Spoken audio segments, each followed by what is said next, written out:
Good morning. हर हर महादेव। भगवान सबको।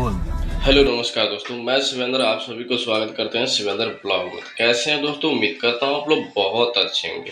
तो भाई लोग बता दो, खेसारी भैया कल लाइव आए थे और बताए थे कि मीटिंग की बात आज का, तो आज मीटिंग भी हो चुके हैं।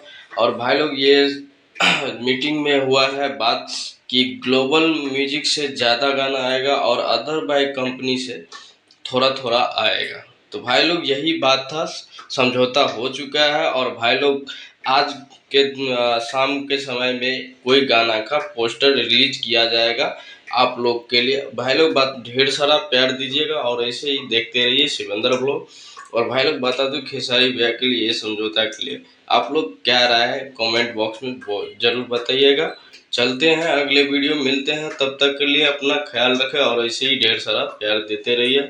और भाई लोग आप लोगों को लाडला फिल्म कैसा लगा आप लोग कमेंट बॉक्स में ज़रूर बताइएगा। काफ़ी अच्छा था।